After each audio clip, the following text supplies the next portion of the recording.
কেউ দাঁড়িয়ে নাটাই হাতে আর কেউ উড়িয়ে দিচ্ছে ঘুড়ি। জয়পুরহাটের খেতলাল উপজেলার তুলসীগঙ্গা নদীর তীরে সন্ন্যাসতলী মন্দিরের পাশে চলছে এই ঘুড়ি ওড়ানোর উৎসব। রং বেরঙের ঘুড়ি দেখিয়ে ক্রেতাদের মন জয় করার চেষ্টা করছেন বিক্রেতারা। পাশেই আবার বসেছে মেলা। প্রায় 400 বছর ধরে সন্ন্যাসী পূজা উপলক্ষে বাংলা জ্যৈষ্ঠ মাসের শেষ শুক্রবার বসে গ্রামীণ এই মেলা। চলে 2 দিন ব্যাপী। মেলায় গ্রামীণ ও সংসারের কাজের তৈজসপত্র, হরেক রকম মিষ্টি কিনতে ঢল নামে সব বয়সী মানুষের।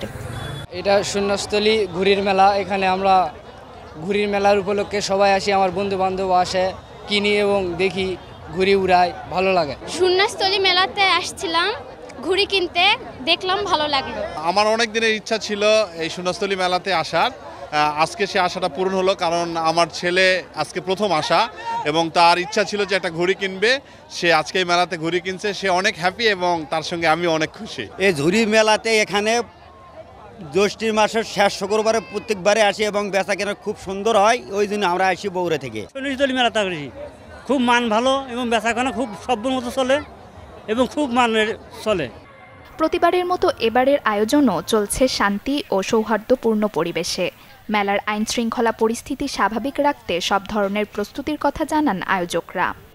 দীর্ঘ 17 বছরের আইন শৃঙ্খলা যে অবস্থা ছিল তার চেয়ে আমরা বর্তমানে এই বছর খুবই সুন্দরভাবে আইন শৃঙ্খলা বাহিনী এবং মেলার পরিবেশ সুন্দর সুষ্ঠুভাবে পরিচালনা হচ্ছে এবং আমরা সবাই সম্মিলিতভাবে এই মেলাটা সুন্দরভাবে পরিচালনা করে আসতেছি। এতে আমাদের কোনো প্রকার কোনো বিবাদের কোনো সৃষ্টি হয় নাই, কোনো প্রকার ভবিষ্যতে বিবাদের সৃষ্টি হবে না। আমরা সুন্দরভাবে মেলাটা পরিচালনা করে আসি সবার সহযোগিতায়। 2 দিন ব্যাপী এই উৎসব যেন সকল ধর্মের মানুষের এক মিলন মেলায় পরিণত হয়েছে। Desk report, channel 24।